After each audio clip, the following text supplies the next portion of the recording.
मुझे इतना नहीं कि मैं निकल जाऊंगी। मैंने तो चलो नॉलेज तो मिल ही जाएगी ना, वो तो अपने हाथ में है।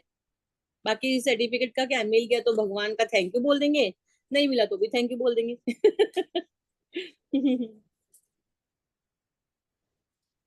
आज मिलेगा। एंडोग्राफी कराना करना है ना, कौन सा करना है? दिया दिया तो मिलेगा, एंडोग्राफी।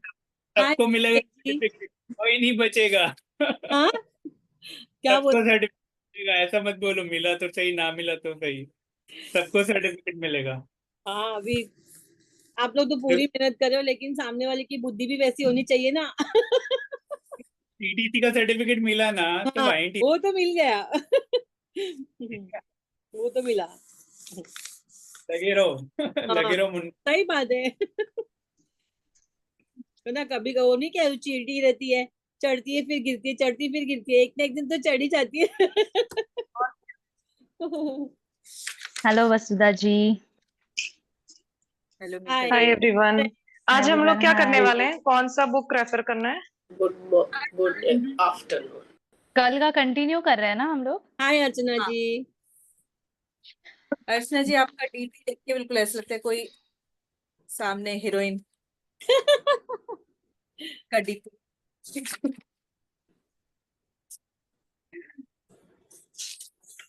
कल चलिए, हमने अभी जेन्स का, लेडीज का किया था ना, रेस्पिरेटरी ये किया था। तो अभी एंड्रोलॉजी। एंडोलॉजी, हाँ। कल ना मैंने मेरे हस्बैंड को। वसुधा जी, मीता जी बोल रहे हैं। आवाज सुनाई दे रही है मेरी? मैं आ ज्योति रही बोल है, आ रही रही हूँ। है। आई थिंक मेरा नेटवर्क का थोड़ा इश्यू है। मुझे ना पेज नंबर 4 पे ओवरीज ने वो 4th नंबर वाला पैराग्राफ है ना, वो एक एक्सप्लेन करेंगे क्या? Corpus luteum hormone secreting body. हाँ, एक बार एक खाली वो पैराग्राफ आप फिर से समझाएंगे क्या? थोड़ा सा मुझे इसमें वापस। कंफ्यूजन था। वो कॉर्पस मैंने ना, पेज नंबर 4 पे। हाँ इन्होंने सही से एक्सप्लेन नहीं किया है। ओवरी में क्या होता है, हाँ ओवरी हाँ। में बहुत फॉलिकल्स होते हैं जिन्हें बोलते हैं ग्राफियन फॉलिकल्स। फॉलिकल्स मतलब एक तरीके से जैसे अंगूर के गुच्छे, वैसे ही गुच्छ अंगूर समझ लो, ठीक है ना। हर गुच्छे के हर एक अंगूर एक फॉलिकल हो गया, ठीक है, वैसे ही होती है एग्जैक्टली ओवरी। तो वो फॉलिकल्स को ग्राफियन फॉलिकल्स बोलते हैं। वो ओवा बनता है उनमें। ओवा जब निकल जाता है तो वो हार्ड हो जाते हैं ग्राफियन फॉलिकल्स, हर एक अंगूर जो है वो हार्ड हो जाता है। और वो येलो कलर का कॉर्पस ल्यूटियम नाम दिया है उन्होंने, ठीक है। कॉर्पस ल्यूटियम यानी कि येलो वर्ड से आता है थोड़ा सा, आई मतलब एक बार फिर भी चेक कर लीजिएगा, ल्यूटियम येलो पिगमेंट को बोलते हैं, ठीक है। और कॉर्पस यानी कि एक तरीके से होता है ना कि कॉर्प्स से याद कर लो कि वो ग्राफियन फॉलिकल अभी मर गया तो उसका कॉर्पस बन गया, ठीक है। तो येलो कलर का उसका हार्ड सब हार्ड हो जाते हैं वो। और फिर वो उसमें ओवा नहीं बनता है, फिर वो प्रोजेस्टेरॉन सिक्रीट करता है। तो एक्चुअली इन्होंने बहुत अच्छे से एक्सप्लेन नहीं किया हुआ है ये वाली लाइन में। जब तक वो ग्राफियन फॉलिकल्स होते हैं तब तक भी हार्मोन सिक्रीट करते हैं वो। और जब वो ओवा निकल के कॉर्पस ल्यूटियम हार्ड हो जाते हैं तभी भी हार्मोन सिक्रीट करते हैं। जब फॉलिकल होते हैं तो एस्ट्रोजन ज्यादा रिलीज कर रहे होते हैं, कॉर्पस ल्यूटियम बन जाता है तो प्रोजेस्टेरॉन ज्यादा रिलीज करते हैं। तो ऐसा है, मतलब ज्यादा एग्जैक्टली आपको अच्छे से बहुत अच्छे से भी समझने का जरूरत नहीं है, बट ये है, अगर मतलब आ गया तो। और जब एक साइकिल समझाया तब ऐसे बोला है कि when there is less oestrogen and progesterone, then फिर वो सीएनएस सिग्नल भेजता है हाइपोथैलेमस के लिए, वो गोनाडो, राइट? तो मैं ये पूछ रही थी कि जो ईस्ट्रोजन एंड प्रोजेस्टेरॉन लेस होता है तब, ये तो वो लेस कब होता है? जब एक साइकिल कंप्लीट हो जाता है तब वो कम हो जाता है, ऐसा हो जाता है, राइट? ओव्यूलेशन के टाइम पे दोनों हार्मोन पीक पे होते हैं। हम्म। प्रोजेस्टेरॉन और भी बढ़ता रहता है। जब मेंस्ट्रुएशन ब्लीडिंग वाला जो टाइम होता है उस समय दोनों हार्मोन्स डाउन हो जाते हैं, ब्लीडिंग फर्स्ट डे पे। फिर वो फर्स्ट डे से वापस से बढ़ना स्टार्ट, ठीक है। तो ब्लीडिंग से जस्ट पहले दोनों हार्मोन डाउन हो जाते हैं, फिर वो सिग्नल भेजते हैं और फिर से वो नया साइकिल शुरू होता है, ठीक है। तो अभी हम स्टार्ट करते हैं andrology, mail reproductive system.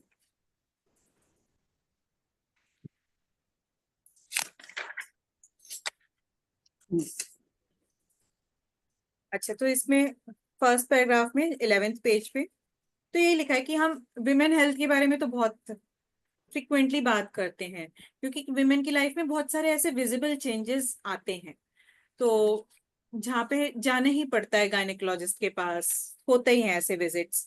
But mail reproductive system, कुछ ऐसे विजिबल चेंजेस होते नहीं है मेल्स में, तो इसलिए कोई ऐसा फ्रीली बात नहीं करता कोई। जैसे कि गर्ल्स को पीरियड्स आते हैं तो हमारा मूड खराब होता है, तो हम लोग कहते हैं ना कि अरे मूड खराब हो गया, तो ऐसे ही मेल्स में भी कुछ कुछ होता है, बट वो कुछ विजिबल नहीं होता, बताने जैसा नहीं होता, तो इसलिए वो बैक सीट पे रहता है मेल रिप्रोडक्टिव सिस्टम के बारे में टॉक। बट इस वजह से वो थोड़ा सा इग्नोरेंट भी होते हैं अपने लाइफस्टाइल डाइट, क्योंकि फीमेल्स में जल्दी ट्रिगर होती है लाइफस्टाइल डाइट, तो हमारा कुछ भी खराब होता है तो तुरंत से पता चल जाता है, हमारी पीरियड्स फ्लक्चुएट होने लगते हैं। पर मेल्स में ऐसा कुछ ऐसा होता नहीं है, तो वो थोड़ा सा बैक सीट पे ले लेते हैं अपनी लाइफस्टाइल और डाइट। पर इन द लॉन्ग रन वो उनकी सेक्सुअल हेल्थ और फर्टिलिटी को अफेक्ट भी करता है। इनफैक्ट प्रेगनेंसी भी नहीं होती तो जनरली फीमेल का ही टेस्ट करते हैं, अब तो फिर भी करने लगे, पर ये होता है ना कि कई बार मेल्स का भी इनफर्टिलिटी होती है, तो बहुत सारे अच्छा, इसमें लिखा है इट कैन डायरेक्टली और indirectly affect sperm condition which in turn can impact pregnancy outcomes from miscarriage and low birth weight to birth defects in childhood illness. ठीक है, तो हम हमेशा मेल के रिप्रोडक्टिव के बारे में कुछ बात नहीं करते हैं, बट मेल का स्पर्म कैसा है उस पर भी डिपेंड करता है कि प्रेगनेंसी होगी या नहीं होगी। होगी तो मिसकैरेज हो सकता है, बच्चे का बर्थ वेट लो हो सकता है, बर्थ डिफेक्ट्स हो सकते हैं, तो वो तो ऑब्वियसली बच्चे में मम्मी और पापा दोनों के जीन्स आते हैं, तो पापा के भी स्पर्म से इक्वली इफेक्ट होता है कि कितना बच्चे का कैसा होगा। ठीक है ना। Older age increases chances of sperm mutations and this increase risk of autism and schizophrenia in their children. तो ओल्डर एज चाहे वो फीमेल की हो या मेल की हो, कहते हैं ना कि जितना ओल्ड एज में बच्चा होगा तो जेनेटिक म्यूटेशंस होने के चांसेस ज्यादा रहते हैं, क्योंकि वो मम्मी पापा के स्पर्म और ओवा में म्यूटेशन हो जाती है। म्यूटेशन मतलब उनका डीएनए जो है वो बिगड़ सकता है, तो इसलिए बच्चे भी जो पैदा होंगे वो बचपन से ही उनका डीएनए गड़बड़ होगा, तो कुछ बीमारियां ज्यादा होती हैं, जैसे ऑटिज्म जो है वो डीएनए के म्यूटेशन से होती है। तो sex education in young adults is an important step. It is imperative to understand that half the genetic information in an offspring comes from the father and ठीक है, तो ऑब्वियसली ये तो हमने कल भी पढ़ा था कि बच्चे में हाफ मम्मी का होता है डीएनए, हाफ पापा का होता है। ठीक है, तो इसलिए दोनों पे डिपेंड करता है इक्वली बच्चा कैसा होगा। अच्छा, लिखा है sperm takes 2 to 3 months to grow in a male body, which is the key window before conception. This is when their behaviors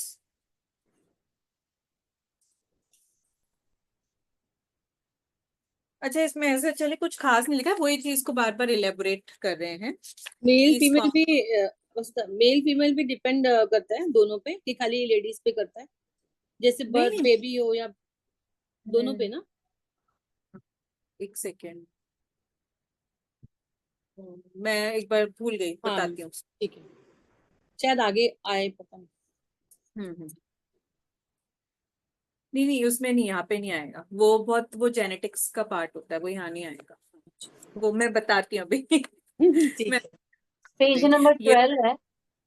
हाँ, page page number number 12।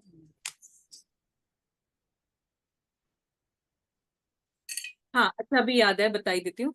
Male female खाली और खाली स्पर्म पे डिपेंड करता है, फीमेल मम्मी पे depend ही नहीं करता है कि मेल होगा या फीमेल होगा। ओके। क्योंकि अगर आप लोगों ने कभी सुना होगा एक्स एक्स होता है फीमेल, एक्स वाई होता है मेल, तो मेल। फीमेल सेक्स ही होता है। ठीक है, तो फीमेल से एक्स ही आता है, मेल से एक्स आ रहा है कि वाई आ रहा है उस पर डिपेंड करता है कि बेबी होगा कि बेबी गर्ल हो, तो वो पूरा का पूरा ओनस पापा पे ही होता है। हाँ, हाँ, कि जेंडर क्या होगा। वाइफ केस ऑफ मुझे पापा से मिलता है ना। हाँ, हम्म। In case of reproductive health problems one can consult an andrologist, ठीक है।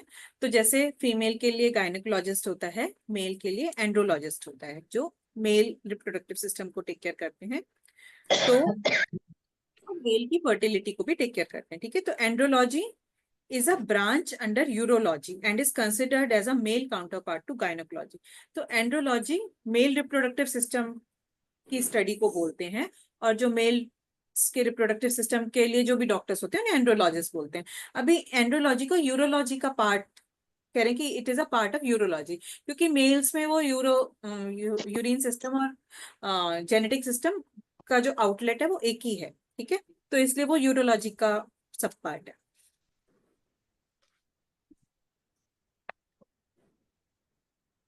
अगेन इस सेकेंड पैराग्राफ में ऐसा कुछ नहीं कि मतलब यही लिखा है कि अवेयरनेस होनी चाहिए कि मेल्स को भी अपना रिप्रोडक्टिव हेल्थ के बारे में अवेयर होना चाहिए, और बहुत सारी चीजें अवेयरनेस से, प्रॉपर टाइम पे ट्रीटमेंट मिल जाए, योग से ठीक हो सकती हैं, तो फर्टिलिटी के चांसेस बढ़ सकते हैं, ठीक है। अभी male reproductive system, anatomy and functions. तो male reproductive system is responsible for sexual function as well as urination, ठीक है। यूरिनेशन भी वहीं से होता है। They produce, maintain and transport sperm and semen, ठीक है। तो मेल रिप्रोडक्टिव सिस्टम में स्पर्म बनता है, और स्पर्म जो है वो एक लिक्विड में होता है जिसे सीमेन बोलते हैं, ठीक है। वो स्पर्म को प्रोटेक्ट करता है।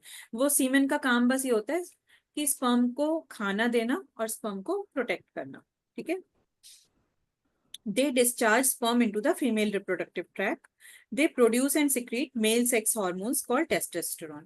तो जैसे ओवरी का काम होता है फीमेल रिप्रोडक्टिव का ओवर प्रोड्यूस करना और फीमेल हार्मोन प्रोड्यूस करना, ऐसे ही मेल रिप्रोडक्टिव सिस्टम का काम होता है स्पर्म प्रोड्यूस करना और मेल हार्मोन टेस्टोस्टेरोन प्रोड्यूस करना। तो हमें दोनों हार्मोन, फीमेल और मेल के हार्मोन पता होने चाहिए, क्या क्या पार्ट्स हैं वो पता होने चाहिए मेल, ठीक है। बीच बीच की बहुत गहराई वाली बातें नहीं पता होंगी चलेगा, बट मेन इंपॉर्टेंट चीजें पता होनी चाहिए। तो unlike females whose sex organs are located entirely within the pelvis, males have reproductive organs present both inside and outside the pelvis. तो फीमेल का पूरा जो है लोअर एब्डोमेन में होता है, बट मेल्स का हमें पता है ना, टेस्टिस पेल्विस के बाहर होते हैं, अंदर बाहर की तरफ लटके हुए रहते हैं। एक्सटर्नल, तो एक्सटर्नल मतलब बॉडी के पेल्विक रीजन के बाहर, मतलब बॉडी के बाहर ही समझ लीजिए, एक तरीके से कनेक्टेड होते हैं जस्ट। तो it includes penis, scrotum and testicles. एक एक करके देखेंगे कि एग्जैक्टली ये सब क्या होते हैं, आगे डायग्राम भी बना है। तो internal organs consist of duct system and accessory glands, ठीक है।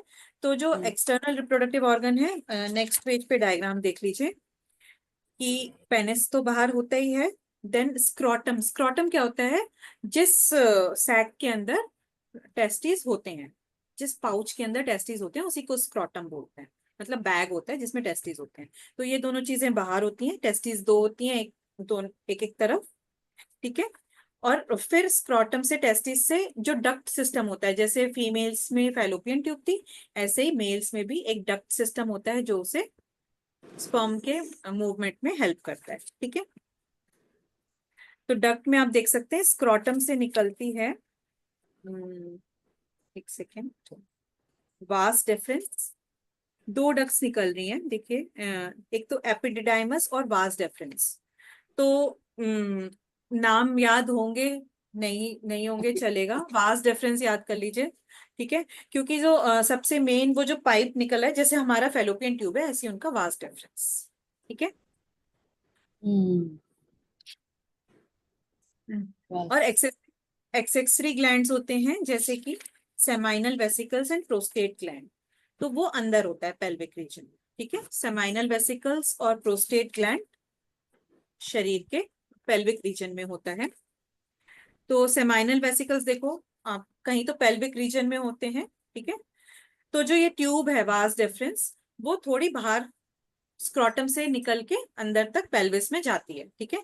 पेल्विस में वो जहाँ पे सेमाइनल वेसिकल है वहां जाके जुड़ जाती है, तो वहां पे स्पर्म और सेमाइनल वेसिकल्स रिलीज करते हैं सीमन, सीमन से सेमाइनल वेसिकल बना है, तो स्पर्म और सीमन वहां पे मिल जाते हैं, और फिर वो आगे जो यूरेटर के थ्रू, यूरेटर यानी कि जहां से यूरिन पास होता है वहां के थ्रू वो पेनिस में से निकल जाता है। ठीक है, तो अभी वापस 12 पेज पे आते हैं। ठीक है, तो एक एक करके सारे ऑर्गन्स पढ़ेंगे। तो एक्सेसरी ग्लैंड्स में आ गया सेमाइनल वेसिकल और प्रोस्टेट ग्लैंड। ठीक है, तो ये दो एक्सेसरी ग्लैंड है जो खाली मेल्स में होते हैं, फीमेल में नहीं होते। तो penis male sex organ that acts as a pathway for urine and semen to leave the body. ठीक है, यूरिन और सीमेन यहाँ से निकलता है। पेनिस के भी 3 पार्ट्स होते हैं, याद करने का जरूरत नहीं है। ठीक है, रूट, शैफ्ट, ग्लैंड्स, कोई नहीं पूछने वाला, बस एक बार देख लीजिए बस कि the part of penis that is attach to the pelvic wall. तो कुछ तो अटैचमेंट चाहिए ना पेल्विस से, तो रूट मतलब जहां से वो अटैच्ड है पेल्विक रीजन से, एक बॉडी, मेन बॉडी उसकी, एंड द ग्लैंड्स, ग्लैंड्स यानी कि टिप ऑफ पेनिस। बस ठीक है, इतना ही, उसके अंदर पढ़ने का जरूरत नहीं है। अच्छा, यहाँ पे ये 12-13 पेज आपका भी रिपीट है, मेरे में रिपीट है, आप लोग का नहीं है ना? नहीं। हाँ, तो पेनिस के बाद आता है हमारा अगेन स्क्रॉटम। ठीक है, मिल गया ना सबको, क्योंकि मेरी बुक में बहुत 2 पेज रिपीट थे। तो पेनिस के बाद स्क्रॉटम। ठीक है, तो पेनिस के पार्ट्स याद करने की जरूरत नहीं है। स्क्रॉटम, स्क्रॉटम क्या है? Scrotum is a loose pouch like sac of skin that lies outside the pelvis. It holds the testicles और टेस्टिस। ठीक है, तो टेस्टिस यानी कि एक, टेस्टिकल यानी कि उसका प्लूरल, तो कंफ्यूज नहीं होना टेस्टिकल्स और टेस्टिस क्या है। तो स्क्रॉटम यानी कि पाउच, एक बैग जिसमें टेस्टिस होते हैं। ठीक है, और इसके अंदर एपिडिडाइमस भी होता है। एपिडिडाइमस मतलब वो वेसल, वो डक्ट सिस्टम जो आगे जाके वास डेफरेंस से जुड़ जाता है। अभी एपिडाइमस का फंक्शन आगे और देखेंगे, वो डिटेल में लिखा है। और स्क्रॉटम में बहुत सारी नर्व्स और ब्लड वेसल्स होती हैं। ठीक है ना, तो स्क्रॉटम और ये सब हार्ड होते हैं, मतलब साइज का बढ़ता रहता है डिपेंडिंग ऑन, मतलब जब भी हार्ड होते हैं कभी सॉफ्ट होता है उसके, इसलिए उसमें नर्व, बहुत सारी नर्व्स और ब्लड वेसल्स होती हैं। ठीक है, scrotum help regulate temperature of testicles which need to be kept cooler than body temperature for natural sperm development. The scrotum changes size to maintain the right temperature. When it is cold, the scrotum shrinks. When it is warm, it becomes large to allow testicles. तो इतना सब कुछ याद करने का जरूरत नहीं है। स्क्रॉटम एक पाउच है जिसमें टेस्टिस होते हैं और उसमें एपिडाइमस, बहुत सारी नर्व्स और ब्लड वेसल्स होती है। ठीक है, स्क्रॉटम टेस्टिस बाहर क्यों होते हैं? क्योंकि वहां का टेम्परेचर थोड़ा सा ठंडा होना चाहिए टेस्टिस का, स्पर्म के प्रॉपर डेवलपमेंट के लिए। दैट्स इट, इतना।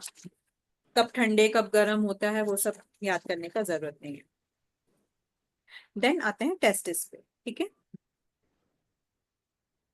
तो मतलब यहाँ कि पे स्पर्म्स को जिंदा रहने के लिए कूलिंग प्रेशर चाहिए, हाँ ठंडा थोड़ा कूलिंग, कूलिंग थोड़ा pressure, as compare to body temperature थोड़ा बॉडी सा ठंडा। टेम्परेचर थोड़ा कूलिंग। ठीक है, दो टेस्टिस आर पेयर्ड ऑर्गन्स। तो पेयर में होते हैं, मतलब एक इधर एक इधर, about the size of an olive. ठीक है, held on either side by a structure called spermatic, present inside the scrotum and held on either side by a structure called spermatic cord. ठीक है, ये spermatic cord भी याद करने की जरूरत नहीं, मतलब स्क्रॉटम में होते हैं, स्क्रॉटम के अंदर फिक्स्ड होते हैं। In a male who has reached sexual maturity, the 2 testicles produce millions of tiny sperm cells every day. तो सेक्सुअल मैच्योरिटी के बाद मेल्स में मिलियंस ऑफ, दोनों टेस्टिस में मिलियंस ऑफ स्पर्म्स बनते हैं, और हमारा महीने में एक ओवा बनता है, वो भी एक ओवरी में, नॉट इवन इन 2। ठीक है, और मेल्स का पूरे हर दिन दोनों टेस्टिस में मिलियंस ऑफ स्पर्म्स बनते हैं। The process by which sperms are produced is called spermatogenesis. ठीक है, तो स्पर्म बनने के प्रोसेस को स्पर्मेटोजेनेसिस बोलते हैं, जैसे ओवा बनने के प्रोसेस को oogenesis बोलते हैं। It occurs, हाँ, it occurs in seminiferous tubules within the testes. अब ये seminiferous tubules testes के अंदर, जैसे ओवरीज में ग्राफियन फॉलिकल्स में ओवा बनता है, फॉलिकल्स में, ऐसे ही टेस्टिस में एक seminiferous tubules करके स्ट्रक्चर्स होते हैं जिसके अंदर स्पर्म्स बनते हैं। अगेन ये वर्ड दिमाग में ऐसे लिखने को नहीं आएगा, but something match the following में नहीं आएगा, बट मतलब ऐसे दिमाग में बस बिठा सकते हैं, एग्जैक्टली नहीं भी याद होगा सेमिनिफेरस ट्यूब्यूल तो भी चले। टेस्टिस में स्पर्म बनते हैं वो भी लिखेंगे तो भी मतलब चलेगा, ठीक है ना।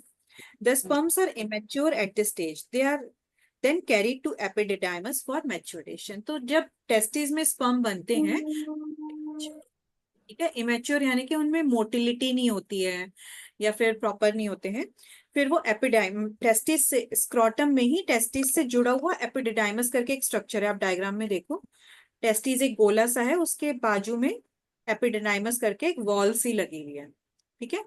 तो वहां पे स्पर्म्स जाके मैच्योर होते हैं। अभी एपिडिडाइमस में ध्यान से देखते हैं, is a set of coiled tubes located behind the testis inside the scrotum, ठीक है। स्क्रोटम के ही अंदर टेस्टिस के साइड में लगे होता है एक ट्यूब, जहां पे स्पर्म्स मैच्योर होते हैं और स्टोर होते हैं, ठीक है। तो स्टोर भी स्पर्म वहीं पे होते हैं।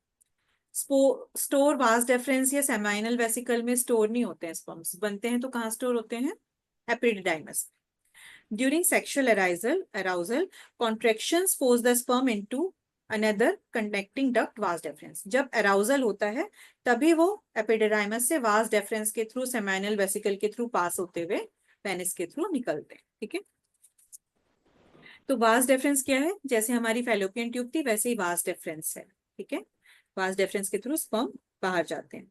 They pass upward along the testicles into the pelvic cavity। अब ये पूरा ना जैसे होता है ना, ये सब लिखा हुआ है पास अपवर्ड, वो सब ऐसे टर्म्स पढ़ो तो ऐसे टफ सा लगता है, बट कहाँ जाते हैं किधर जाते हैं, मतलब विजुअलाइज करो ना, ऊपर ही जाएंगे ना, मतलब नीचे तो कुछ है नहीं, तो ऐसे ही हम पढ़ने की जरूरत भी नहीं कि ऊपर जाते हैं पास अपवर्ड। बस याद रखो कि इस वास डेफरेंस एक ट्यूब है जिसके थ्रू स्पर्म ट्रेवल करता है पेनिस में, ठीक है।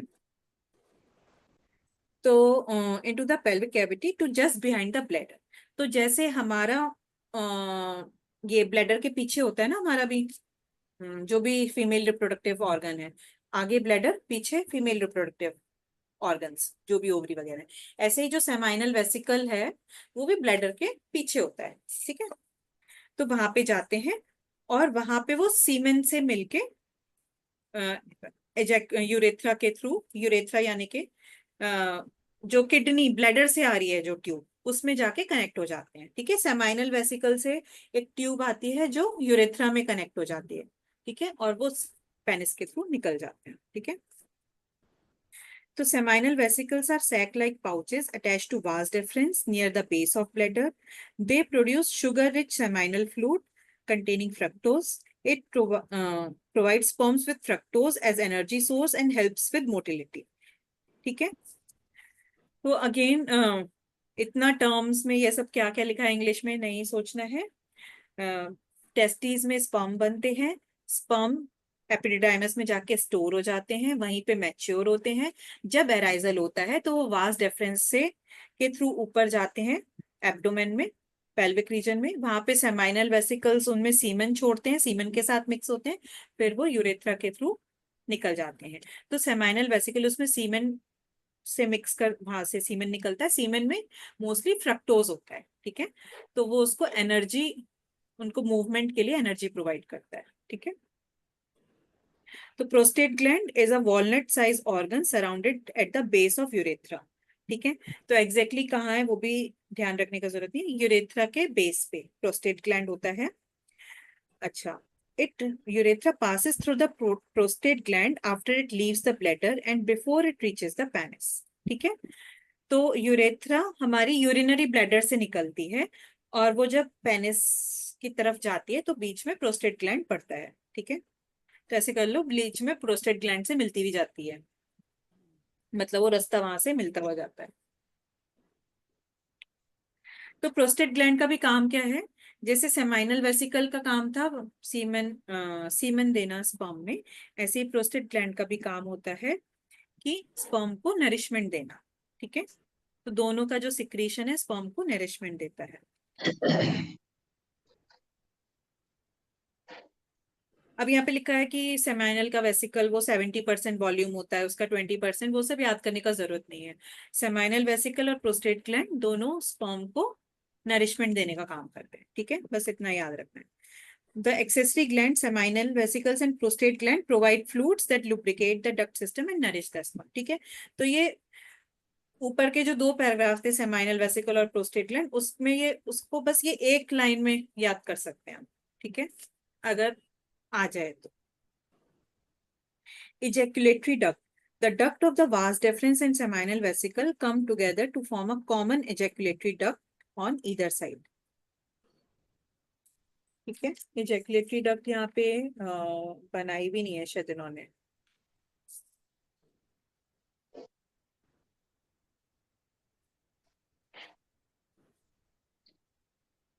ठीक है, तो जब वास डेफरेंस से स्पर्म जाता है सेमाइनल वेसिकल में, फिर वो इधर से प्रोस्टेट के थ्रू पास होता है, तो फिर वो सब वो सीमन वगैरह मिक्स होके एजैकुलेटरी डक्ट में सब इकट्ठा हो जाता है, और वो एजैकुलेटरी डक्ट जो है वो यूरेथ्रा से जाके कनेक्ट हो जाती है। ठीक है, लेकिन ना दे ओपन इनटू द यूरेथ्रा। तो एजैकुलेटरी डक्ट इजैकुलेशन से याद कर लो, क्योंकि उसी से फाइनली इजैकुलेशन के टाइम पे वहां से पास होता है। तो यूरेथ्रा भी एक ट्यूब है जो ब्लैडर से भी कनेक्टेड है और यहाँ से भी कनेक्टेड है इजैकुलेटरी डक्ट से, और इसका काम है यूरिन पास करना या फिर अराउजल के टाइम पे सीमेन पास करना। अच्छा, passing of urine is block during ejaculation. ठीक है, तो वो कोई सिस्टम रहता होगा कि वैसे कि इजैकुलेशन के टाइम पे यूरिन ना आए। ठीक है,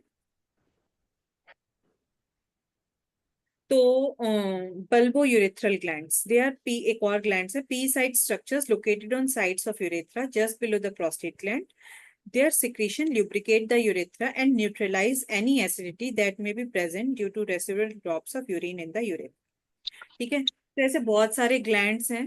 3 ग्लैंड्स हमने पढ़े, सेमाइनल वेसिकल, सबसे ऊपर सेमाइनल वेसिकल, उसके नीचे प्रोस्टेट, उसके भी नीचे है बल्बो यूरेथ्रल।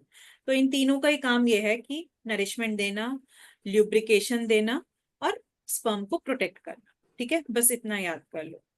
एग्जैक्टली कहाँ है, किधर है, ऊपर सेमाइनल, नीचे प्रोस्टेट, उसके नीचे बल्बो यूरेथ्रल। अभी सीमेन क्या है, अगेन इस सीमेन में भी बहुत सारा इसमें दिया हुआ है। सीमेन क्या है, स्पर्म्स प्लस जो फ्लूइड होता है उसका मिक्सचर। उसमें क्या कहाँ कहाँ से निकलता है, मतलब semen is a whitish grey semi viscous fluid containing sperms and plasma, मतलब लिक्विड। अच्छा, तो लिखा है during ejaculation the sperm passes through the vas deferens ejaculatory duct and mixes with different fluid secretion by seminal vesicle, prostate and bulbo urethra to form the semen. ठीक है, तो हमने पढ़ा ना कि सब इतने सारे रास्ते से पास होके आ रहा है स्पर्म, तो हर एक अपना ग्लैंड अपने अपना लिक्विड उसमें मिक्स कर रहा है, तो वो सारा लिक्विड मिक्स होके सीमेन बोलते हैं। और उसका काम क्या होता है, नरिशमेंट देना, प्रोटेक्शन करना, मोटिलिटी देना और ल्यूब्रिकेशन करना। ठीक है, अच्छा, एक इसमें एक और बात लिखी है, तो हमारा वजाइना का पीएच एसिडिक होता है। ठीक है, जिससे वजाइना में इन्फेक्शन ना हो। तो अभी स्पर्म का जो पीएच है वो एल्कलाइन है। ठीक है, तो अभी स्पर्म अंदर जाके ये जो सीमेन है, सीमेन का पीएच थोड़ा सा एल्कलाइन होता है, तो वो अंदर वजाइना के एसिडिक पीएच में जाके स्पर्म मर ना जाए। वैसे तो ऑलरेडी बहुत सारे स्पर्म्स मर जाते हैं, बट सारे के सारे ना मर जाए, तो उसको प्रोटेक्ट भी करता है कि वजाइना के एनवायरनमेंट में जाके वो एकदम से सारे डेड ना हो जाए वहां की एसिडिटी से।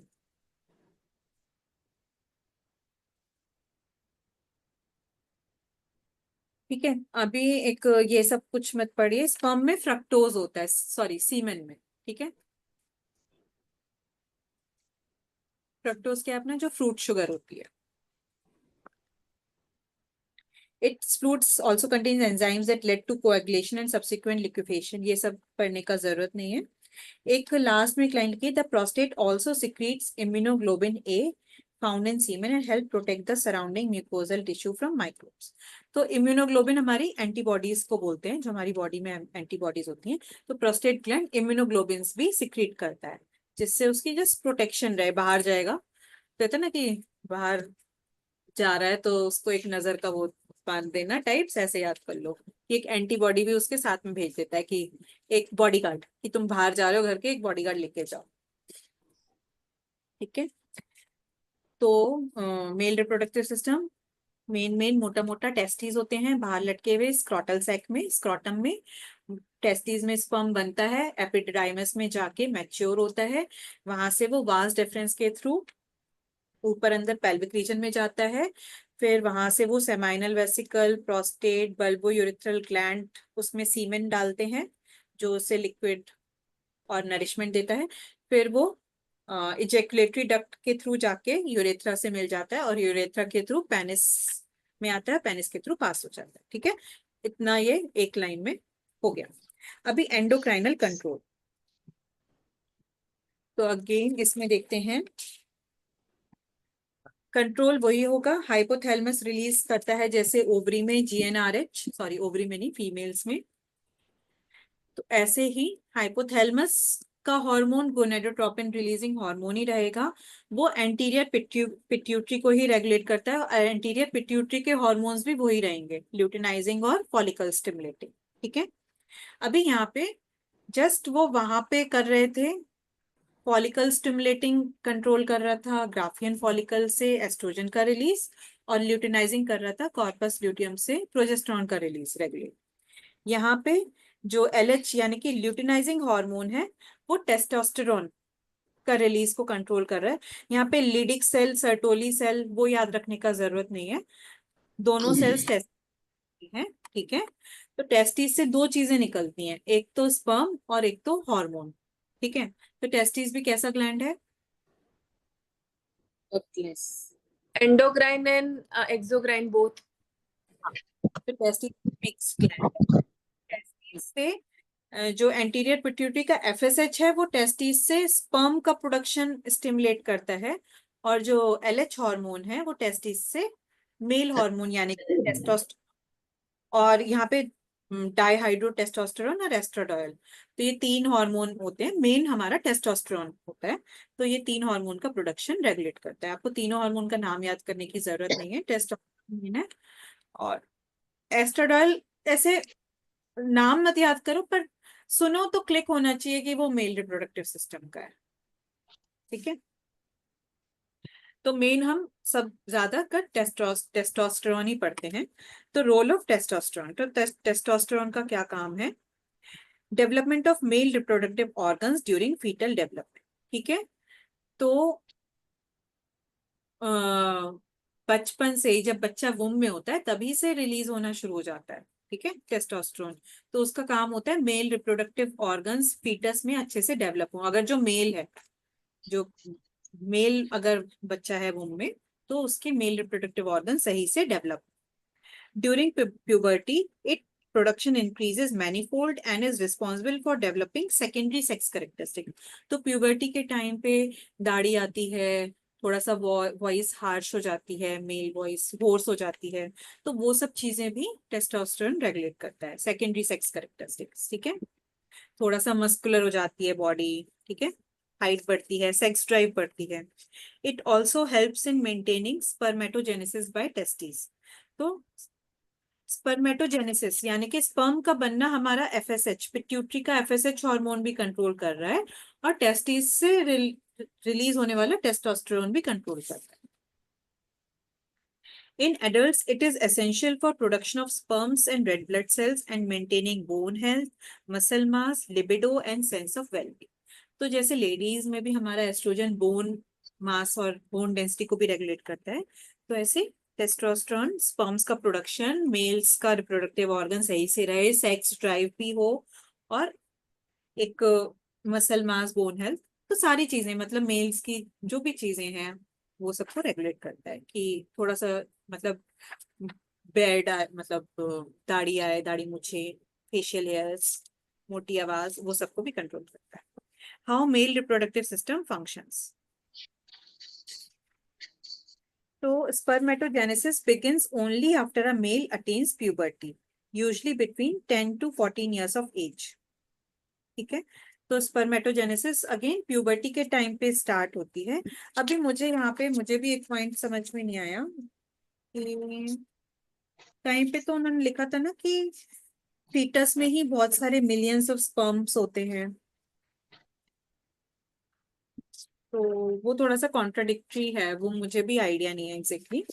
बट आप ये समझ लो कि प्यूबर्टी के टाइम पे जैसे हमारा होते होंगे स्पर्म, बट मैच्योर वाली एज में नहीं होते, जैसे हमारे में फीमेल बॉडी में भी बहुत सारे ओवा होते हैं, बट वो मैच्योर होना शुरू होते हैं प्यूबर्टी के टाइम पे। तो ऐसे ही स्पर्म्स एग्जैक्टली सही से मैच्योर बनना शुरू होते हैं प्यूबर्टी के टाइम पे, ठीक है। टेस्टिस के अंदर सेमिनिफेरस ट्यूब्यूल्स, पहले भी अभी बताया था ना, वो होते हैं। जैसे ओवरीज में ग्राफियन फॉलिकल्स में बनते हैं, वैसे ही टेस्टिस में सेमिनिफेरस ट्यूब्यूल्स में स्पर्म बनते हैं। अगेन यहाँ पे बहुत कुछ लिखा है। स्पर्म सेल का एक हेड होता है, एक नेक होती है, शॉर्ट टेल होती है। ऐसे टेडपोल जैसा दिखता है स्पर्म, जैसे कि एक सर और एक टेल जैसी सी, ठीक है। तो वो टेल की वजह से ही वो, उनमें बहुत एनर्जी होती है और वो मूव करते हैं। ज्यादा डिटेल में पढ़ने का जरूरत नहीं है। देन आते हैं, when a male is sexually stimulated tissues in the penis fills with blood to become stiff and erect.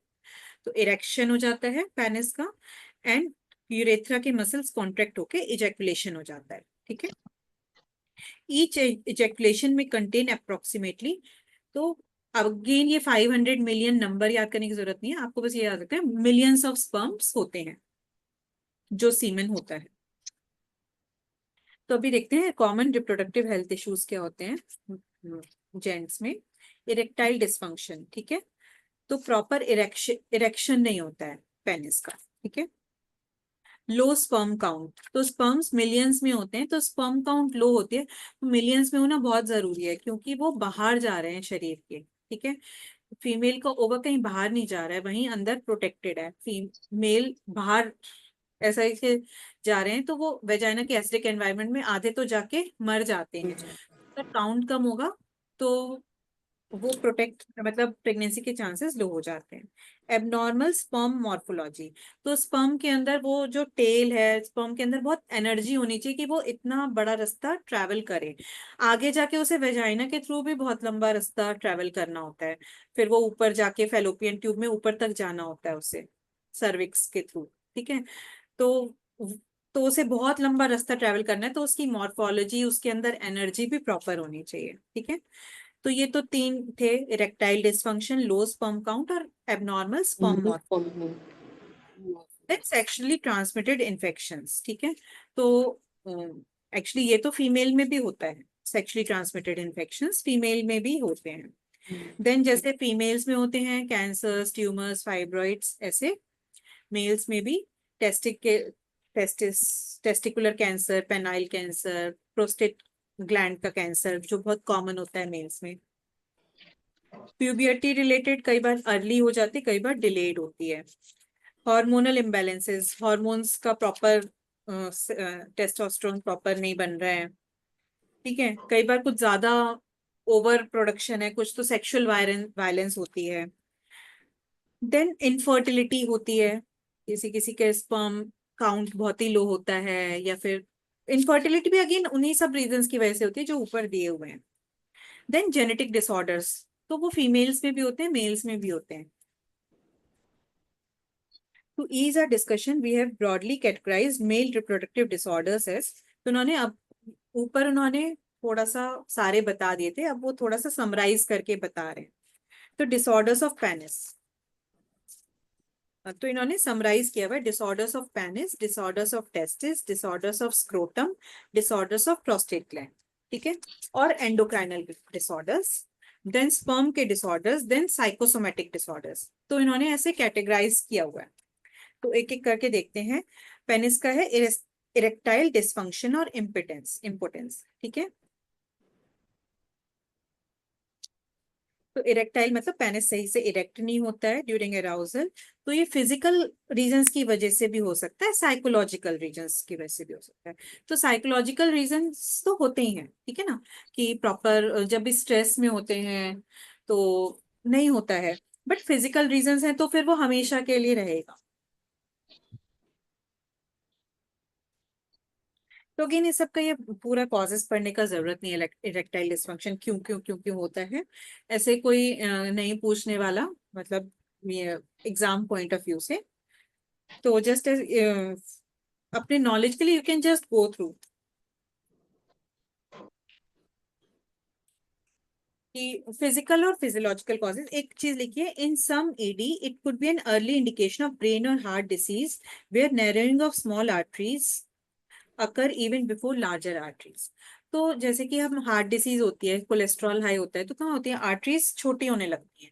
तो कभी कभी पेनिस जो इरेक्ट होता है तो वो ब्लड फ्लो की वजह से ही होता है ना। तो जब आपके कोलेस्ट्रॉल हाई है तो ब्लड फ्लो पेनिस की आर्टरीज में भी प्रॉपर नहीं होगा, तो पेनिस की आर्टरीज में भी ब्लड फ्लो प्रॉपर नहीं आएगा, तो इरेक्ट नहीं होगा। वो एक अर्ली इंडिकेशन हो सकता है कि कई बार कि आपका कोलेस्ट्रॉल हाई है, आर्टरीज ब्लॉक हो रही हैं आपके। Then management of ED involves investigation of cardiovascular diseases, कि कुछ ऐसे बीपी हाई तो नहीं है, कुछ ये मतलब फिजिकल कॉजेज हुए, और अगर साइकोलॉजिकल कॉजेज हैं तो काउंसलिंग कर सकते हैं। देन इन्फेक्शन, तो ये पेनिस की पढ़े तो पेनिस में भी इन्फेक्शन हो सकता है। तो जैसे कि होते ना सेक्सुअली ट्रांसमिटेड डिसीजेज होती हैं, तो फिर वो जैसे आप एक दो याद कर लो, कॉमन है HIV जो अपनी एड्स होती है, देन सिफिलिस और हर्पीज। तो सिफिलिस और हर्पीज ये बहुत कॉमन सेक्सुअली ट्रांसमिटेड हैं, तो ये इन्फेक्शन होते हैं, viral infections. Then inflammation, balanitis is inflammation of glands of penis. तो इन्फ्लेमेशन मतलब पेनिस में सूजन आ जाना, तो उसको बोलते हैं बेलेनाइटिस। पोस्थाइटिस, अच्छा इसमें पेनिस के पार्ट्स बताए थे कि ग्लैंड्स जो उसकी टिप होती है, टिप पे इन्फ्लेमेशन होती है तो बेलेनाइटिस, और पेनिस की जो फोर स्किन होती है उसमें इन्फ्लेमेशन को बोलते हैं पोस्थाइटिस। अगेन ऐसा मुझे नहीं लगता कि कोई पूछेगा कि बेलेनाइटिस पोस्थाइटिस में डिफरेंस। ये समझ लो सूजन आ जाती है पेनिस के किसी भी हिस्से में, वो किसी ईस्ट या बैक्टीरियल इन्फेक्शन की वजह से हो सकती है। Then hypospadias, urethra opens on under side of penis and not at the tip. ठीक है, तो यूरेथ्रा बिल्कुल टिप पे ओपन होना चाहिए ना पेनिस के, तो वो कहीं पे प्रॉपर टिप पे नहीं ओपनिंग है, थोड़ी सी साइड में है ओपन, तो फिर प्रॉपर इजेकुलेशन प्रॉपर नहीं होगा, तो उस डिसीज को बोलते हैं, उस प्रॉब्लम को hypospadias. Then Peyronie's disease, a fibrous scar tissue forms inside the penis and causes an erection to curve. This is a painful condition. तो ये सब ऐसे रटने वाली जैसे ही हैं, कुछ मतलब कुछ कुछ कॉमन इन्फेक्शन है, इन्फ्लेमेशन है, वो कॉमन चीजें हैं, बट ये मेरे को भी ज्यादा आइडिया नहीं है क्या डिसीजेज हैं ये दोनों जो लास्ट की हैं। बट ऐसे आप देख लेना, मुझे नहीं लगता एग्जाम में कोई पूछता है ऐसा और शॉर्ट सुधा नोट जी में। इसमें से इम्पोर्टेंट आने जैसा कौन सा है, बिकॉज इतने ज्यादा बड़े बड़े डिफिकल्ट टर्म्स लग रहे हैं ना, ऐसा लग रहा है कितना लर्न करेंगे। हाँ, तो आप ना जैसे कि ये जो जो एक कॉमन मुझे ये चीजें, लग रहा है कि common common reproductive health issues in main include, ये एक थोड़ा हम्म, ऐसा लग रहा है कि ऐसा इम्पोर्टेंट है, राइट? हाँ, इस टाइप में ऐसा कुछ और भी लगे तो, बिकॉज इतना लग रहा है कि कितना मतलब बहुत ज्यादा है ये मतलब कितना भी करके जाओ तो एग्जाम्स में तो बाउंसर ही होने वाला है। क्योंकि नॉर्मली शॉर्ट नोट आएगा तो ऐसे आएगा कॉमन रिप्रोडक्टिव हेल्थ इश्यूज, तो वहां पे आप वो जो कॉमनली सुनने में आते हैं वही लिखें। यहाँ पे इन्होंने कैटेगराइज करके बहुत सारे बताए हुए हैं, बट आप जो कॉमनली सुनने में आते हैं, इरेक्टाइल डिस्फंक्शन जो जो कॉमन है, सेक्सुअली ट्रांसमिटेड इन्फेक्शंस, कैंसर, तो आप वही सब लिखो जो ऊपर वाले पेज पे समरी दी हुई। ठीक है, और ये जो बहुत छोटे छोटे छोटे चीजें दी हुई हैं, तो मुझे नहीं लगता कि ये ट्रू फॉल्स या फिर ऑब्जेक्टिव में भी आएंगी। ठीक है, तो ज्यादा कोई नहीं पूछता क्योंकि इतनी कॉमन चीजें हैं भी नहीं, जो कॉमन बीमारियां वो ज्यादा पूछने में आती हैं, तो इसको नहीं भी याद मेल करेंगे। मेल रिप्रोडक्टिव सिस्टम अगर ऐसे आया तो आपने लास्ट में एक छोटा सा समरी जैसे बना के बताया था, so we can write that also ना, बिकॉज इतना डीप में तो मतलब एक्सप्लेन करना डिफिकल्ट है, तो इन शॉर्ट एक एक दो दो लाइन में जैसे आपने लास्ट में बताया था समरी, वैसा वी कैन राइट, राइट? जिसमें दो तीन पार्ट्स आ गए, एपिडेमिस और वास डिफरेंस, प्रोस्टेट ग्लैंड, इसका फंक्शन क्या है, शॉर्ट में बता दिया तो भी काफी है, राइट? हाँ हाँ, एक तो देखो इसके ही मार्क्स मिल जाते हैं कि आपने सारा नाम लिख दिए। ठीक है, और छोटी छोटी लाइनें भी लिखने की जरूरत नहीं है। अब मेल रिप्रोडक्टिव सिस्टम पे शॉर्ट नोट आ गया ना, बस सारे नाम लिख दो, एग्जैक्ट ये बता दो, स्पर्म कहाँ बनता है, स्पर्म मैच्योर कहाँ होता है, सीमेन कहाँ बनता है, कौन सी ट्यूब से पास होता है, दैट्स इट, निकलता कहाँ से है, बस इतना लिख देंगे, बहुत हो गया। ठीक है, तो हमसे एक्सपेक्ट भी नहीं करते हैं, क्योंकि हर कोई मेडिकल बैकग्राउंड से नहीं है, तो बहुत बारीक बारीक चीजें नहीं एक्सपेक्ट करते एग्जामिनर भी कि हम बिल्कुल अच्छे से बारीकी से लिखें सब कुछ। देन आते हैं डिसऑर्डर्स ऑफ टेस्टिस। तो अगेन यहाँ पे भी बहुत सारे हैं, तो छोड़ मतलब इसे कंप्लीटली भी छोड़ सकते हो आप इसको। जो पहले पेज पे जो समरी थी ना, सिर्फ उतना ही पढ़ेंगे, common reproductive health issues in main include, सिर्फ उतना भी पढ़ेंगे तो दैट इज सफिशिएंट। तो डिसऑर्डर्स ऑफ टेस्टिस में भी मतलब जस्ट अगर किसी को गो थ्रू करना है, इसे आप अपना रेफरेंस बुक के तरफ तौर पे भी रख सकते हैं कि भाई किसी को कुछ प्रॉब्लम हो तो यू कैन गो थ्रू, सब चीज रट तो नहीं सकते। तो एक बार देख लेते हैं, टेस्टिकुलर इंजरी, टेस्टिस में कुछ इंजरी हो गई, ठीक है, तो होता है ना कि कुछ भी चोट भी लगती है तो बहुत दर्द होता है जेंट्स को ना वहां पे, तो क्योंकि बाहर होते हैं testis. Then testicular torsion sorry, तो जहाँ पे टेस्टिस ट्विस्ट होते हैं, ठीक है, तो मतलब ऐसे ट्विस्ट होते हैं तो वहां पे ब्लड सप्लाई प्रॉपर नहीं होता, ऐसे मतलब नेक के चारों तरफ एक अ, बांध दिया ना, जैसे स्नेक अपना बांध देता है, तो वैसा टाइप का टेस्टिस ट्विस्ट होते हैं, तो उसे बोलते हैं टेस्टिकुलर टॉर्जन। टेस्टिकुलर लंप, तो मतलब कैंसर्स भी हो सकते हैं टेस्टिस में, अगेन ये सब याद करने का जरूरत नहीं है। ठीक है, स्क्रॉटम के डिसऑर्डर्स, वेरियोसील, हाइड्रोसील, तो छोड़ सकते हैं, छोड़ दीजिए। हर्निया बहुत कॉमन डिसऑर्डर होता है, वो देख लीजिए, ठीक है, इंग्यूनियल हर्निया, तो वो जो इम्पोर्टेंट है वो देख लीजिए। तो हर्निया क्या है, when a portion of the intestine pushes through an abnormal opening और weak part of abdominal wall into the groin और scrotum, it is called as inguinal. ठीक है, तो हर्निया बहुत पेनफुल होता है मैन में। हर्निया में क्या होता है कि हमारे टेस्टिस तो बाहर स्क्रोटम में है, पर हमारे पता है ना पेल्विक रीजन में हमारा लार्ज इंटेस्टाइन होता है, तो लार्ज इंटेस्टाइन का थोड़ा सा पार्ट मतलब एक्सपेंड होके लटक के स्क्रोटम में आ गया, तो उसको बोलते हैं इंग्यूनल हर्निया, तो उसे सर्जरी से ठीक कर सकते हैं। एपिडिडाइमेटिस मतलब एपिडिडाइमस में स्वेलिंग, तो यहाँ पे आप सिर्फ हर्निया याद कर लो इस पूरे पेज पे, ठीक है, हर्निया पता होना मैम चाहिए क्या होता जया मैम ना ये बोलते हैं हाइड्रोसिल है। हाइड्रोसिल, हाँ कॉन्ट्रा इंडिकेशन में, उनके मुंह से ये वर्ड सुना है मैंने बहुत। हाँ actually hydro action of fluid inside the scrotum, they are generally painless and can be corrected by surgery। मतलब स्क्रोटम के अंदर फ्लूइड इकट्ठा हो जाना मतलब पानी भर जाना, और वेरियोसील यानी कि एनलार्जमेंट ऑफ वेन्स, तो स्पर्म के अंदर की जो वेन्स हैं वो एनलार्ज हो गई। तो हाइड्रोसील मतलब ये याद कर लो, स्पर्म में वो स्क्रोटम में पानी भर जाता है, मतलब एक्चुअली लेमन लैंग्वेज में यही बोलते हैं, पानी भर गया। हाँ यही बोलते हैं, यही बोलते हैं, और उसका ऑपरेशन भी होता है ना। ठीक है, तो disorders of prostate gland, prostate gland का डिसऑर्डर भी बहुत कॉमन होता है, बेनाइन प्रोस्टेट हाइपरप्लेजिया और एनलार्ज प्रोस्टेट, मतलब प्रोस्टेट कैंसर, प्रोस्टेट ग्लैंड का ट्यूमर, या फिर प्रोस्टेट ग्लैंड एनलार्ज हो गया है। तो prostate gland enlarges as one gets older, as urethra pass through the center of prostate and enlarged prostate can block the flow of urine। ठीक है, तो एक एज के बाद प्रोस्टेट ग्लैंड एनलार्ज होना शुरू हो जाता है, और क्योंकि वहीं से के थ्रू यूरेथ्रा पास हो रहा है उस उधर एरिया में, तो वो यूरेथ्रा पे प्रेशर डालेगा बढ़ा हुआ प्रोस्टेट ग्लैंड, तो उसकी वजह से यूरिन करने में दिक्कत हो रही है। एक्चुअली बड़ा हुआ प्रोस्टेट ऐसे कुछ दिक्कत नहीं कर रहा है, बट यूरेथ्रा को ब्लॉक कर रहा है, जिसकी वजह से प्रॉब्लम होती है सारी।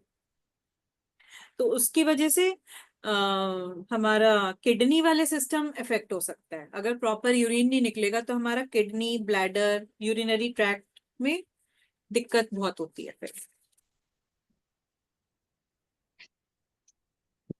इसमें लिखा है the size of prostate does not always correlate with the severity of systems, तो जरूरी नहीं है प्रोस्टेट बड़ा हुआ है तो प्रॉब्लम होएगी होएगी, किसी किसी को नहीं भी होते हैं सिम्टम्स, डिपेंड करता है वो किस एंगल में कहाँ बढ़ा हुआ है, यूरेथ्रा को कितना ब्लॉक कर रहा है। ठीक है,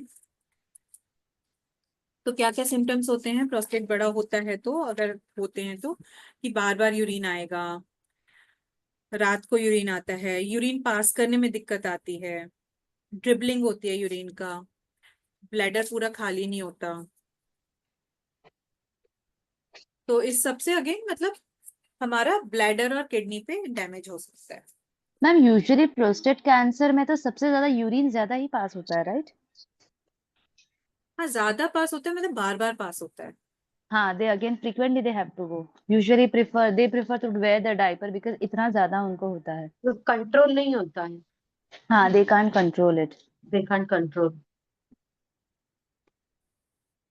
तो ठीक है, तो प्रोस्टेट ग्लैंड का एनलार्जमेंट मतलब एज के साथ भी, हेरिडिटरी भी होता है, डायबिटीज या फिर हार्ट डिसीज की वजह से भी बढ़ता है।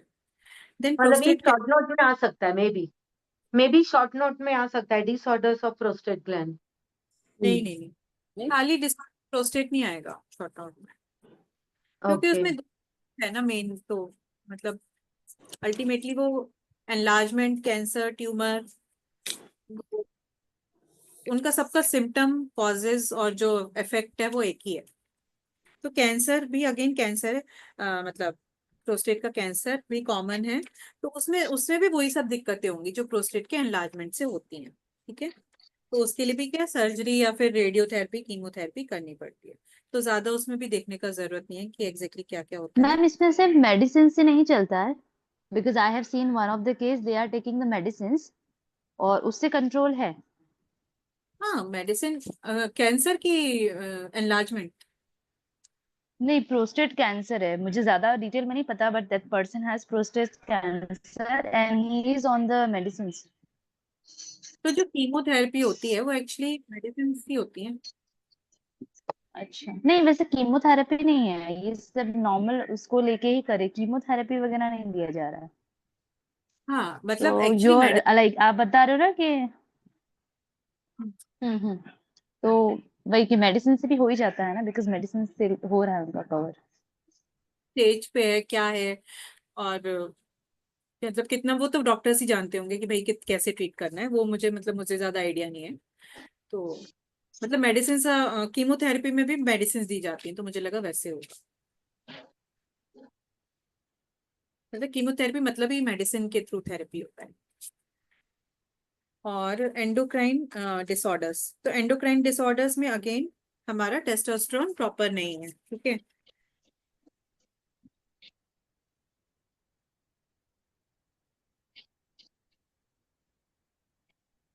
अगेन इसमें भी अगेन ज्यादा पढ़ने का जरूरत नहीं है एंडोक्राइन डिसऑर्डर्स में भी।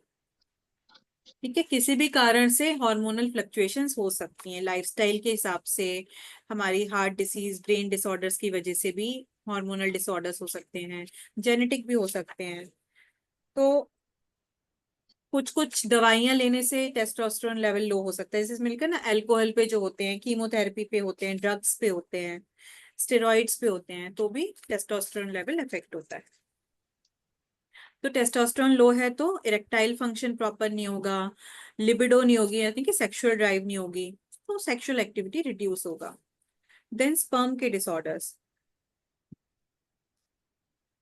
ठीक है, millions of sperm cells are produced every day in testis, each sperm cell requires around 72 to 74 days to mature fully. अच्छा, इतने दिन लगते हैं। और थोड़ा सा लोअर टेम्परेचर पे, हमारा बॉडी टेम्परेचर 37 डिग्री होता है, स्पर्मेटोजेनेसिस के लिए 34 डिग्री टेम्परेचर चाहिए। ठीक है, तो स्पर्म्स में क्या क्या होता है, इम्पेयर्ड स्पर्मेटोजेनेसिस, कि स्पर्म्स या तो उतने नंबर में नहीं बन रहे हैं, स्पर्म काउंट लो है, या फिर स्पर्म का क्वालिटी लो है। ठीक है, तो स्पर्मेटोजेनेसिस इम्पेयर्ड है यानी कि खराब है, रुकी हुई है, तो या तो क्वांटिटी खराब कम है या फिर स्पर्म की क्वालिटी खराब। ठीक है, नॉन फेवरेबल इंटरनल एनवायरमेंट, कि क्यों स्पर्म की क्वालिटी या काउंट लो हो जाता है, कि वही अगेन जो लो टेस्टोस्टेरोन के थे ना, कि अल्कोहल कंजम्पशन, कुछ ड्रग्स ले रहे हैं, कुछ स्टेरॉइड्स ले रहे हैं, स्मोकिंग कर रहे हैं, कुछ लाइफस्टाइल डिसीजेस की वजह से भी स्पर्म काउंट लो हो जाती है। कुछ इन्फेक्शन है, इन्फ्लेमेशन है, उसकी वजह से भी डिसऑर्डर्स हो जाते हैं। हार्मोनल इम्बैलेंस है, उसकी वजह से भी स्पर्म की काउंट पे इफेक्ट पड़ता है। देन है ब्लॉकेज ऑफ स्पर्म मूवमेंटर एमिशन। ठीक है, तो स्पर्म, एक तो होता है कि स्पर्म के डिसऑर्डर्स में स्पर्म की काउंट कम है या फिर स्पर्म की क्वालिटी खराब है। दूसरा, स्पर्म तो सही है पर स्पर्म जहां से मूव होके आ रहा है वो एरिया में कहीं ना कहीं ब्लॉकेज है, या तो प्रोस्टेट ग्लैंड बढ़ा हुआ है, प्रोस्टेट कैंसर है, वो वेरिकोसील है, वो सब चीजें हैं, या वेसेक्टोमी तो वो उसे बोलते हैं वास डेफरेंस को लाइगेट कर देना। जैसे फैलोपियन ट्यूब को लॉक कर देते हैं तो हाँ, ईमेल में वो हो जाता है कि हम वो बंद कर सकते हैं प्रेगनेंसी को। ऐसे ही जैसे हिंदी में वो बोलते हैं ना, पहले बहुत ऐड आता था नसबंदी, तो वो वास डिफरेंस को बंद कर दिया, उसे बोलते हैं वेसेक्टॉमी। तो लिखा भी है, vasectomy is a surgical procedure where vas deferens is cut and ligated to prevent sperm movement. ठीक है, तो it is a form of male contraception. तो ये पता होना चाहिए वेसेक्टॉमी क्या होती है। तो वहां पे वास डिफरेंस को बंद कर देते हैं, बस इतना याद रख लीजिए, तो स्पर्म मूव नहीं होगा। तो sperm defects are diagnosed by sperm analysis under microscope. तो स्पर्म कैसे पता चलेगा? स्पर्म को सीमेन से स्पर्म लेके माइक्रोस्कोप के नीचे देख के। तो oligospermia is inadequate number of sperms and azoospermia is when no sperms is found. Semen में स्पर्म्स ही नहीं है, मतलब एजोस्पर्मिया, स्पर्म्स कम है तो ओलिगोस्पर्मिया। Then psychosomatic disorders.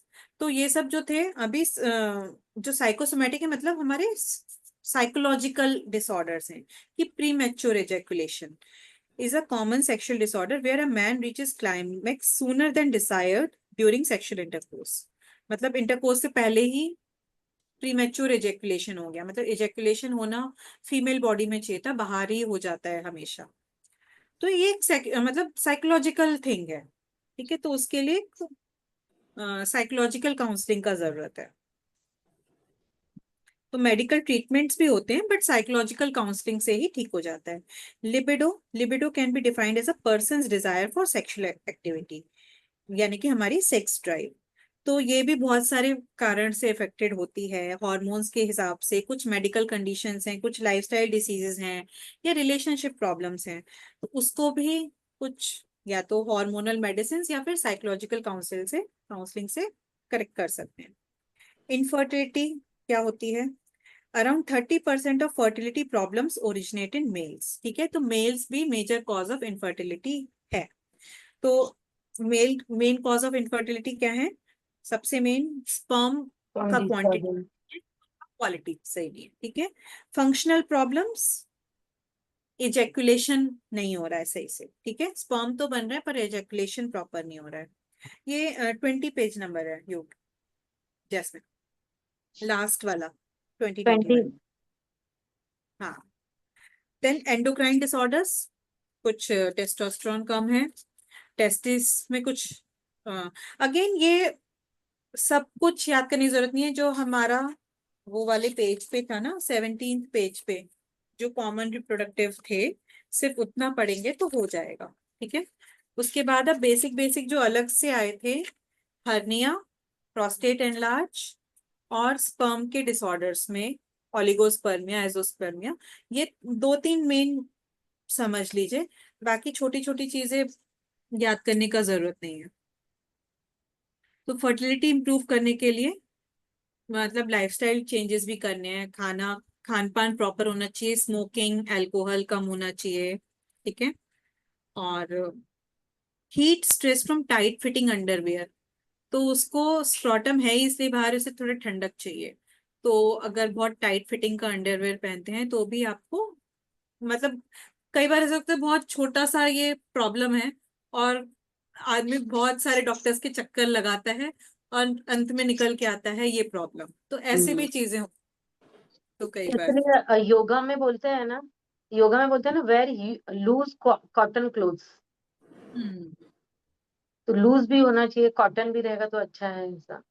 हाँ, तो कई बार क्या होता है कि हम डॉक्टर के पास जाते हैं तो डॉक्टर को तो बड़ी बड़ी चीजें मतलब वो होता है ना, तो उस नजरिए से देखेंगे, और वो फ्रेंड से आपस में बात करेंगे, अरे तू पहले ये चेक कर, तो ये प्रॉब्लम।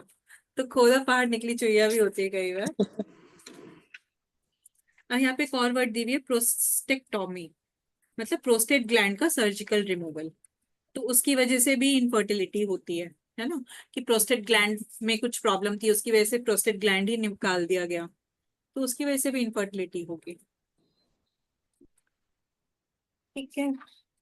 और वसुधा एक बार थर्ड चैप्टर में देखोगे क्या? थोड़ा सा कुछ तो है बताने लायक, मुझे लगता है ऐसा, मतलब हाँ, यौगिक एस्पेक्ट ना। एक्सक्यूज मी, ये प्रोस्टेट ग्लैंड का इनफर्टिलिटी से क्या रिलेशन आ जाएगा फिर? क्योंकि सेमाइनल वेसिकल, प्रोस्टेट और बल्बो यूरेथ्रल, ये तीनों ही सीमेन प्रोड्यूस करते हैं ना, मतलब तीनों का सॉल्यूशन मिलके सीमेन बनाता है। तीनों का अपना अपना रोल है कि स्पर्म की मतलब सीमेन जो होता है वो स्पर्म को वो देता है ना, एनर्जी देता है, फ्रक्टोज सॉल्यूशन होता है, स्पर्म की मोटिलिटी में हेल्प करता है। तो सीमेन प्रॉपर, वैसे तो मोस्टली सेमाइनल वेसिकल से बन रहा है, तो प्रॉपर सीमेन नहीं बन रहा है ना वहाँ पे, तो तो एक उसकी भी वजह। सिक्रेशन नहीं रहेगा तो इनफर्टिलिटी होगी। हाँ, ओके। तो यौगिक एस्पेक्ट में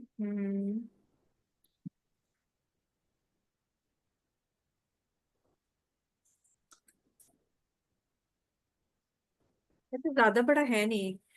तो इन्होंने यहाँ पे ये यौगिक एस्पेक्ट वाले में यही बताया हुआ है कि ये सब फेजेस हैं, हाँ फेजेस में ना, हाँ वही सारे। क्या योग हम दे सकते हैं कि एडोलसेंट एज में कौन कौन से आसन ज्यादा बेटर रहेंगे, एडल्ट एज में कौन कौन से आसन ज्यादा करवाने, मतलब कौन कौन सी प्रैक्टिसेस, देन एंटीनेटल। तो उन्होंने फेजेस बताई हुई हैं कि जो फेजेस को ध्यान में रखते हुए आपको क्या योग प्रैक्टिस करानी है। तो ऐसा कुछ खास नहीं दिया हुआ है उसमें। वो भी मैम लिखा है कि यौगिक एस्पेक्ट ऑफ गायनेकोलॉजी। हाँ, एंड्रोलॉजी दिया ही नहीं है हाँ एक्चुअली। और एक्चुअली वसुधा एंड्रो जी, अभी डाला है इन्होंने एनाटॉमी फिजियोलॉजी में भी, पहले था ही नहीं, तो इसलिए उसकी यौगिक प्रैक्टिसेस एस्पेक्ट में अभी नहीं आया है वो। ओके।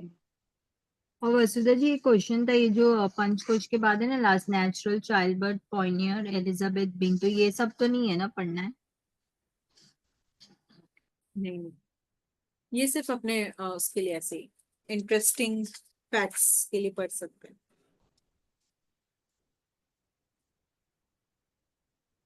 ठीक है।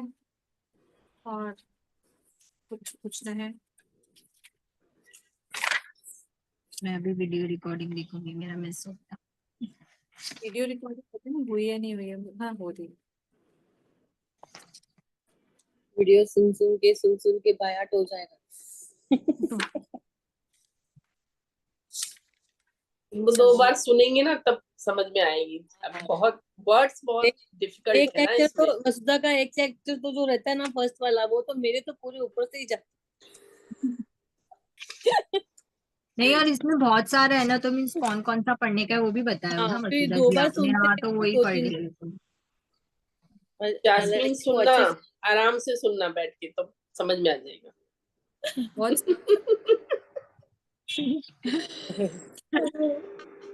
कोई कोई टर्म तो मैं भी भूल जाती हूँ, मतलब होता है ना कि पढ़ते हैं दोबारा तो याद हाँ आता। हाँ। कुछ तो है, कुछ कुछ पढ़ के ही मतलब ऐसा होता है कि पढ़ेंगे तो हाँ स्ट्राइक करती हैं, अच्छा ये भी था।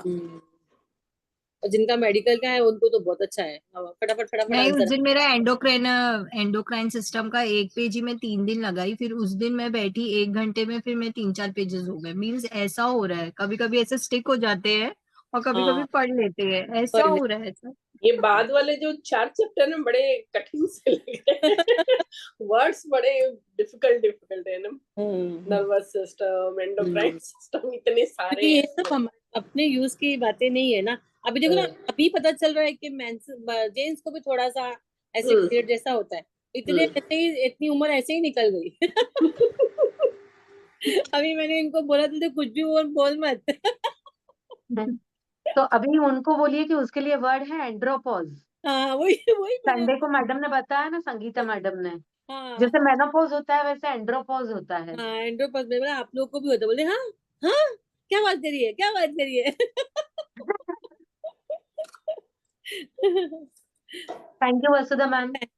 Thank you Vasudha and Abhishek, thank you so thank you much. Vasudha ji.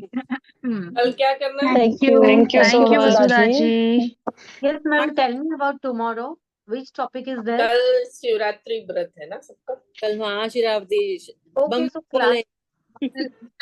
कल के लिए हार सबसे अच्छी रहेगी। कल से कौन class सी? will आहार आहार हाँ आहार, हाँ ठीक, चलो ठीक है, हाँ थोड़ा निसर्ग ये भी हो, हाँ समझ में आ रहा निसर्ग है। आहार।